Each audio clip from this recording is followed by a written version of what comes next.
बऱ्याच दिवसांनी महाविद्यालयाने दिलेल्या मंगळसूत्राची आठवण आली, कारण कॉलेज फुकटमध्ये फिरायला नेणार असल्याची बातमी ट्रेंडिंगला होती.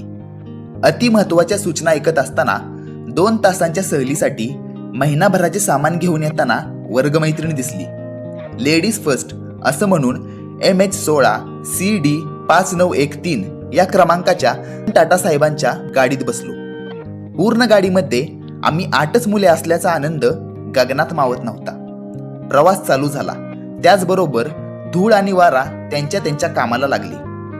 जलद गतीच्या हायवेवरून जात असताना प्रवासातला बिना झाडाच्या भेंडींचा पारंपरिक खेळ चालू झाला.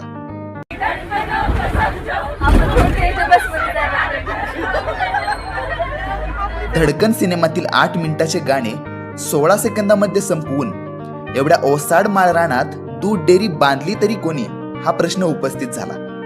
मागच्या गाडीमधल्या विद्यार्थ्यांचा आनंद पाहून पोटात दुखत होते, तरी कंटेंट गोळा करत अखेर डेस्टिनेशन वरती पोहोचलो. उतरताना व्हिडिओ काढ असा वरिष्ठांचा आदेश ज्या कानाने ऐकला त्याच कानाने बाहेर काढला. हे दृश्य पाहून बालवाडीतल्या सहलीची आठवण आली. जे फुकट मिळेल ते घेण्याची सवय असल्यामुळे हेल्मेट घालून लगेच तयार झालो. डेअरीचे नाव वाचून कृष्णाचे लोण्याविषयी असलेले प्रेम आठवले. टँकर वरून जरी मिळाला असला तरी आतून दूध पांढरेच असते असे मित्राला समजून सांगितले. आतमध्ये मोबाईल काढायचा नाही अशी जहाल सूचना ऐकली तरी आतमधील वातावरण मवाळ दिसल्यामुळे ज्या कामासाठी आलो होतो ते काम चालू केले.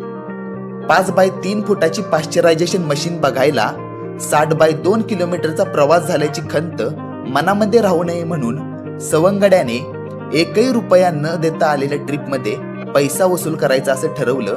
त्यामुळे अजून 4 ते 5 सेक्शन बघून घेतले.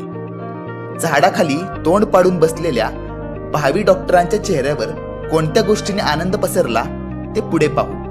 To be continued.